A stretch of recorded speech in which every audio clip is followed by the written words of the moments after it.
Guys हामी चाहिँ यहाँ गेरुवामा पुग्यौँ। गेरुवा गाउँपालिका सायद गाउँपालिका।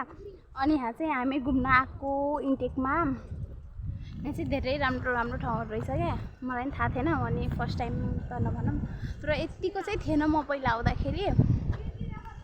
अहिले चाहिँ यहाँ बस्नेहरू पनि त्यहाँसम्म रहेछ क्या। बस्नेहरू नि छ अनि पछि पिङ पनि छ।